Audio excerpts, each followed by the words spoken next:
కరీంనగర్ జిల్లా గంగాధర మండలం నారాయణపూర్ గ్రామాన్ని ముప్పు గ్రామంగా ప్రకటించాలని గ్రామస్తులు డిమాండ్ చేస్తున్నారు. రిజర్వాయర్లోని నీరు ఉండడంతో ఇళ్లకు తేమ చేరి గోడలు దెబ్బతింటున్నాయని ఆవేదన వ్యక్తం చేశారు. కొన్ని ఇళ్లను మాత్రమే ముంపు పరిధిలో గుర్తించడం సరికాదని గ్రామస్తులు పేర్కొన్నారు.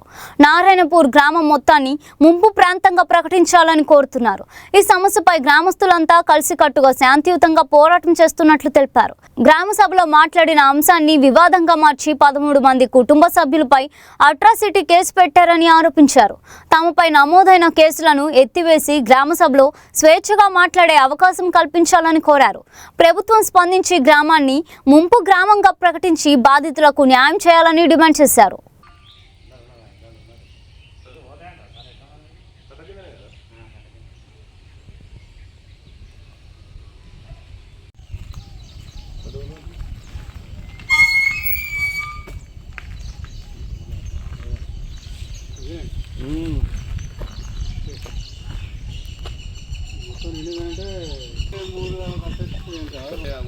సిగ్నల్ లేదు, పంపిస్తాం, వస్తున్నాయి సార్.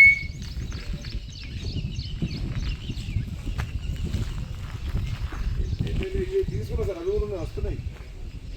వీళ్ళేమో వీళ్ళ భర్త ఏమని సార్, ఇప్పుడు కేసు అయింది కదా, ఆమె భర్తనే ఏమని సార్. వస్తున్నాయి సార్, వస్తున్నాయి.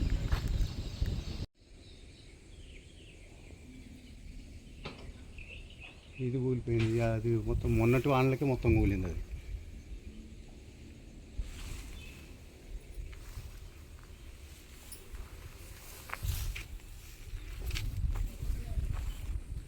ఇల్లు ఎవరిది? మీదేనా? మా పెద్ద వాపలేదు సార్. మీ పేరు? నా పేరు అంజయ్య. అంజయ్య. కొత్తపల్లి అంజయ్య, సన్న ప్రాంతం. మొన్న మాకైతే 2-3 రోజులు భయం అయింది. ఈ విష పురుగులు కదా సార్, బాగా భయం అవుతుంది. చేతులు ఎట్టుండే ఇదంతా చెమ్మత్తుంది. పదనొచ్చి పదనత్తుంది మొత్తం అన్ని ఖరాబ్ అవుడు. ఆవులు మళ్ళీ సార్ పదనచ్చుడు, పాములు గోడలు కూల్చున్నా మొన్న మాల వేసి అంతా కూలుతుంది. ఇప్పుడు ఈ బిల్డింగ్ వరకు మొత్తం తీసుకోరు. ఒక గివ్వే మనమే పట్టించుకుంటలేరు. అక్కడ పోయి ఆడు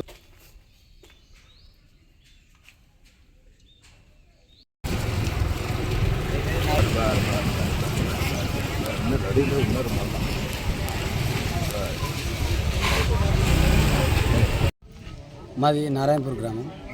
మా గత కొద్ది రోజుల నుండి మా నారాయణపూర్ గ్రామం లోపల ముంపు గ్రామంగా ప్రకటించాలని మా ఊరందరం ఏకదాటిగా నిర్ణయం తీసుకోవడం జరిగింది. అంటే మేము నిర్ణయం తీసుకోవడం కాదు, మాకు ప్రమాదం ఉన్నది కాబట్టి మేము ముంపు గ్రామంగా ప్రకటించామని ప్రభుత్వాన్ని ఎన్నోసార్లు వేడుకుంటున్నాం. ఏది మన కలెక్టర్ గారి దగ్గరికి పోయినాం, మన ఎస్డిసి ఆఫీస్ గారి దగ్గరికి పోయినాం, మన ఎమ్మెల్యే గారి దగ్గరికి పోయినాం. ఎక్కడికైనా కానీ మా ఊరు మీద ఒక ఓన్లీ 40 ఇండ్ల వరకే తీసుకుంటాం అని అంటారు. మా 40 ఇండ్లకు కాకుండా ఊరు మొత్తం మాకు ప్రమాదం ప్రోచి ఉంది ప్రస్తుతానికి. మాకు ఎవరన్నా కానీ కన్నతల్లిని కానీ కట్టుకున్న ఇల్లును ఎవరన్నా విడిచిపెట్టాలని చూస్తారా?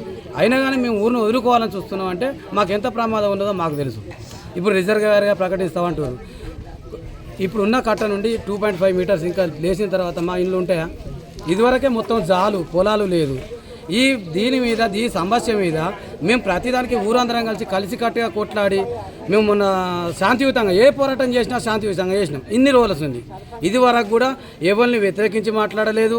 మేము వేరే ఏ అధికారిని కానీ మేము ఎన్నడూ నిలదీసి అడగలేదు. దయచేసి అయ్యా దండం పెడతా, ప్రజలు కొద్దిగా మాకు ఆలోచించురి, మా ఊరు సమస్య గురించి ఆలోచించి మాకు ఒకటి నిర్ణయం తీసుకోవాలనుకుంటే చెప్పుకుంటూనే వచ్చినాం. కాకపోతే ఇన్ని రోజుల జరిగిన సమస్య నుంచి ఇవన్నీ తలబంగా చూస్తా.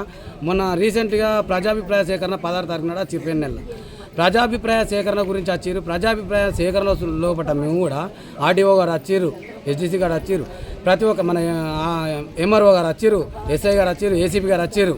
ప్రతి ఒక్కరు వచ్చినాక వాళ్ళందరి ముంగట ఏకతాటిగా మేము కూడా చెప్పినాం, మా ఊరు మొత్తం ముంపు గ్రామంగా ప్రకటించండి సార్, దయచేసి మాకు ప్రమాదం ఉన్నది.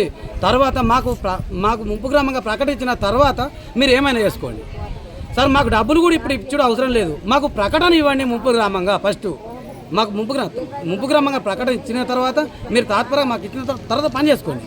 ఇట్లా కూడా చెప్పింది.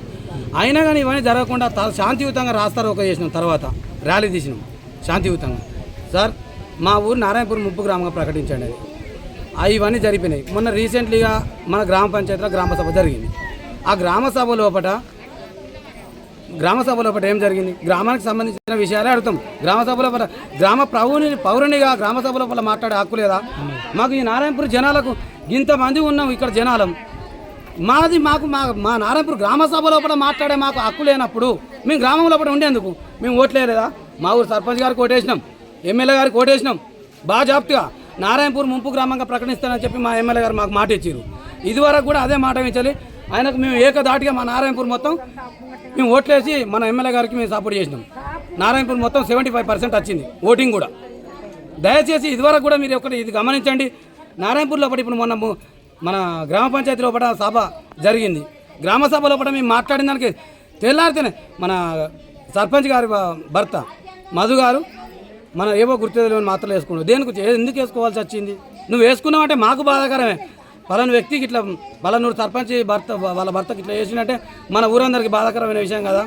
నువ్వు కూడా మాకు సపోర్ట్గా ఉండి మనతోటి పాటు నువ్వు ముందుకు నడవాలి.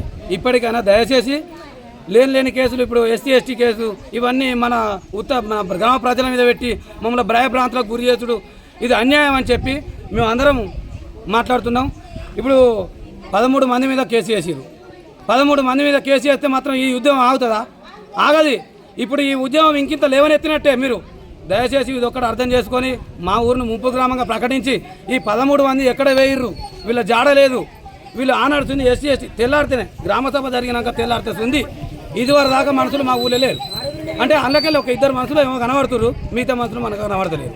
వాళ్ళు ఎటు వేయరు, వాళ్ళ ఆచూకు తెలిసి వాళ్ళను కూడా ఈ ఎస్టీ కేసులు ఎత్తివేసి మాకు గ్రామ సభ లోపల స్వచ్ఛందంగా మాట్లాడే అధికారం మాకు కల్పించి మా ఊరిని ముంపు గ్రామంగా ప్రకటించండి. ఇప్పటికైనా దయచేసి ఇప్పటికైనా సర్పంచ్ గారికి నీకు అలా జరగడం మా ఊరుకు దురదృష్టం. మా సర్పంచ్ గారికి ఆయన అలా చేసుకోవడం మాకు కూడా దురదృష్టం. ఆయన ఇప్పటికైనా దయచేసి ఆయన సపోర్ట్ కూడా మాకు అవసరం ఉన్నది. ఎమ్మెల్యే గారి సపోర్ట్ కూడా మాకు అవసరం ఉన్నది. ఇప్పటికైనా ఎమ్మెల్యే గారికి మా ఊరు తరఫున ప్రతి ఒక్క అధికారికి దయచేసి మీ అందరికీ పాదపాదన దండం పెడుతున్నాం. మా ఊరిని ముంపు గ్రామంగా ప్రకటించండి. ఇప్పటికైనా మా మీద ఎలాంటి కేసులు పెట్టకండి. ఈ పెట్టిన వాళ్ళని సుధా దయచేసి ఎత్తివేసి మా ఊరిని శాంతియుతంగా మా ఊరిని మొత్తం ముంపు గ్రామంగా ప్రకటించాలని మేము అందరం కోరుకుంటున్నాం. చెరువు కింద ఇల్లు ఉంది, పాములు వస్తున్నాయి, తేర్లు వస్తున్నాయి సార్. మాకు ఉండడానికి ఇబ్బంది అవుతుంది. మొత్తం మా ఇండ్లు ఊరుతున్నాయి. మాకు ఉండటానికి ఒక జంగల్ ఉన్నట్టు ఉంటున్నాం మేము. మాకు ఉండత్తలేదు, మాకు చేయత్తలేదు, మాకు మనసున పడతలేదు సార్. మా ఇండ్లు రాసుకుపోయేటట్టు, మా ఇండ్లు పోయేటట్టు చేయర్రి. మొత్తం మాకు చెరువులు ఉన్నట్టే ఉండదు, మేము చెరువులు ఉన్నట్టే ఉంటున్నాం సార్. ఇక కూలిపోయినాయి, మొత్తం ఇండ్లు కూలిపోయినాయి, పాములు వస్తున్నాయి, తేర్లు వస్తున్నాయి, ఇంట్లో వస్తున్నాయి సార్. పెంజర్లు, పాములు, నాగంబాములు అన్ని వస్తున్నాయి సార్. ఇక మాకైతే ఉండటానికి ఇబ్బంది అవుతుంది సార్. ఇక మీ దయచేసి మీ దండం పెడతా, మీ కాళ్ళు మొక్కుతాం కానీ మాకైతే ఇండ్లు పోయేటట్టు చేయరు సార్. మీ దండం పెడతా సార్. మంచి మా ఇల్లు అయితే మొత్తం ఆశ లేకుండా ఊలిపోతున్నాయి సార్. ఇంత మాకైతే ఊరు ముంపు గ్రామం కింద పెట్టాలి సార్. మీరు దయచేసి ఎమ్మెల్యే గారికి మా దండం పెడుతున్నాం, ఊరు సర్పంచ్ గారికి దండం పెడుతున్నాం సార్. మా యొక్క బాధలు అర్థం చేసుకొని మీరు అజ్జయ్యారు సార్. మా పూర్తిగా కట్ట కిందనే ఉన్న ఇండ్లు. మీరు రాసుకోలేదా? మేము రాసుకోలేదు సార్. మా ఇండ్లు అసలే రాసుకోలేదు సార్.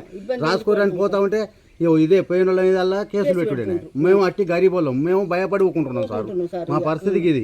మా ఇంట్లల్లో బియ్యం, పప్పు, ఉప్పు మొత్తం నీళ్ళు అయిపోతున్నాయి సార్. ఇక మా పరిస్థితి మొన్న పాములు చచ్చుడు, ఇక తేళ్ళు, ఈ జంగల్ చూడు సార్. జంగల్లో ఉంటున్నాం మేము సార్. మా పరిస్థితికి ఇట్లున్నాం సార్. మా ఇంట్లో సార్ మాకు ఇబ్బంది బాగా అవుతుంది. మాకు కొడుకు లేదు, బిడ్డలు లేదు. మా పరిస్థితి బాగా కట్ట ఉన్నది సారు. మాకు మాట్లాడత్తలేదు సార్. మాకు బాధలు బాగా అవుతున్నాయి. మాకు ఇంట్లో ఉండత్తలేదు, పాములు కూర్చున్నాయి, తేళ్లు కూర్చున్నాయి, నీళ్ళకి వెళ్ళి చెర్లకి వెళ్ళి. మాకు ఇంటాక ఇల్లు ఉన్నది, మాకు మళ్ళీ కట్ట కిందనే ఇల్లు ఉన్నది. ఎక్కడ మాకు ఇల్లు జాగా అన్నది ఎక్కడ లేదు. మేము దిక్కు దీము లేని వాళ్ళం, మేము గరీబులేము సారు. మాకు ఇండ్లు పోయేటట్టు చేయదు సారు.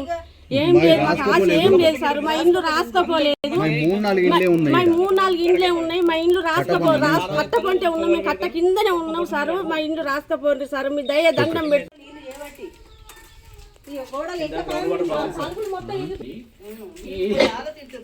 ఈ పైప్ లైన్ లేకముందు ఇంతగానం లేకుండా వర్షాకాలంలో వాటర్ వస్తున్నాయి కదా మాకు. మేము పొలాలకు నీటి పెట్టుకున్నాం కదా, వెళ్ళిపోతుండే. మళ్ళా వర్షాకాలం అంటే వరకు మా చెరువు అనేది ఎడారాయి గొర్రెలు మేకలు చేస్తుండే, ఎడారి అవుతుండే. మళ్ళా వాటర్ వచ్చినప్పుడు మళ్ళీ మాకు పంట పండుతుండే. ఇప్పుడు కంటిన్యూ నీళ్లు 360 రోజులు నీళ్ళే. నీళ్ళేనే అది చెయ్యబట్టి మొత్తం మాది కట్టకు మా అంతా జస్ట్ 50 మీటర్ల దూరం కూడా ఇంకొకటి సార్ ఇప్పుడు కొంతమంది ప్రకటించి మీకు అసలు ఒరిజినల్ 25 మీటర్ 70 మీటర్ 100 మీటర్ తీసుకుంటే కట్టకు దూరం ఉంటుంది. మరి 25 మీటర్లు అంటే అది కట్టానంటే ఇంకొకటి సార్ ఇప్పుడు వాటర్ లెవెల్ మీరు చూడండి. మరే ఊరు తీసేస్తే తీసేయండి. ఒకవేళ లేకపోతే ప్రత్యామ్నాయంగా సార్ మాకు ఏమైనా అవకాశం కల్పించారు. 25 అన్నారు కదా, 60-70 మీటర్లు తీసుకొని మాకు కట్టకు చాలా దూరం అయితే ఇండ్లు మాకు హ్యాపీగా ఉంటుంది, అందరికి హ్యాపీగా ఉంటుంది అని చెప్పి అది సార్ మనం ఊరు మొత్తం తీసేయకపోతే పరిస్థితి లేనప్పుడు ఏం చేస్తారు సార్? ప్రభుత్వం దగ్గర బడ్జెట్ లేకపోతే 60-70 మీటర్లు పెంచండి, అంతేగాని 25 మీటర్లు అక్కడే ఉండడం కూడా పద్ధతి కాదు కదా సార్. అది సార్ మాకు ఫస్ట్ పైపు లైన్ లేకముందు వర్షాకాలంలో వర్షం పడుతుండే. వర్షాకాలంలో వర్షం పడితే ఆ వర్షపు నీళ్ళు అనేది మేము చెరువుకు పొలాలకు వాడుకుంటాం, అవి అయిపోతుండే. మళ్ళీ ఎండాకాలం వచ్చిందా, మళ్ళా రోని మురుగశీలు వచ్చినప్పుడు మళ్ళీ వాటర్ పడుతుంది చూడు, అప్పుడు చెరువు నిండుతుండే మాకు. మన గలంతో ఈ నారాయణపూర్ అనేది చుట్టూ 4 ఊర్ల పెట్టు కాదు 20 ఊర్ల పెట్టు. ఈ ఊరికి పిల్లనియాలంటే వాళ్ళు అబ్బో నారాయణపూర్కి పిల్లనిస్తేనే బతుకుతారు, అక్కడ కష్టం చేసుకోవడానికి వాటర్ ఉన్నది, తినడానికి తిండి ఉంది అని చెప్పి మా ఊరికి పిల్లనిస్తారు అప్పుడు ఆ కాలంలో. ఇప్పుడు ఏమైంది, ఈ వాటర్ ఇప్పుడు ఎప్పుడైతే పైప్ లైన్ ఎప్పుడు వేసి వచ్చిందో ఎనీ టైం ఇక్కడ వాటర్ ఉంటుంది. ఈ వాటర్ చేయబట్టి ఈ ఊరుకు పిల్లడిద్దామంటే కూడా పిల్లలు కురిస్తారు, మాకు భయపడుతున్నారు. ఎప్పుడు అది తెగిపోద్దో ఎప్పుడు చచ్చిపోతారో అన్నటువంటి అపాయం ఉన్నది ఈ ఊరు. అటువంటి అపాయం ఉంది. ఈ ఊరుకు పిల్ల కావాలంటే కూడా ఎవరు ఇస్తలేరు, అటువంటి అపాయం ఉంది. మళ్ళీ పోతే ఎక్కడ ఈ చెరువుకును ఈ ఊరుకు చూడండి సార్, మీ డిఫరెన్స్ మీకు కనిపిస్తుంది. అక్కడ మీరు కట్టకి చూడండి ఎంత డౌన్లు ఉంది ఊరు, కట్ట ఎంత ఎత్తులుంది. పోతే ఇంకా దాదాపు ఇంకా 2 మీటర్లన్నర మళ్ళీ ఇప్పటికే మా ఇండ్ల మీద ఉంటాయి ఆ నీళ్ళు. అక్కడ ఉన్న వాటర్ మా ఇండ్ల మీదకే వస్తాయి ఇప్పుడు నిండితే. మళ్ళీ ఇంకా పోసిర్రు అనుకో ఇంకా ఇక ఆకాశం మేరట్లే మేము మా ఇండ్ల మీద ఇంకా ఉన్నామా. మేము ఇక్కడ ఉండలేని పరిస్థితి, మేము బతకలేని పరిస్థితి. మా పరిస్థితి ఇది. మా ఊరిని ముప్పు గ్రామంగా తీసుకొని మీరు అవతల ఎన్ని ఊళ్ళు ఉన్నా మీరు మెప్పించుకోర్రి, మీరు 100 ఊళ్ళకి మీరు పంపించుకోరు, మాకు అబ్జెక్షన్ లేదు, మాకు అబ్జెక్షన్ లేదు. కానీ మా ఊరిని మాత్రం ఖచ్చితంగా తీసుకోవాలి. ముప్పు గ్రామంగా తీసుకొని మా తీసుకుర్రు అనుకో మాకు ఎలాంటి బాధ లేదు. లేదంటే చూడు మా చెర్ల మీ నీళ్ళు అనేటివి పోయొద్దు, మా కట్ట జోలికి మీరు రావద్దు.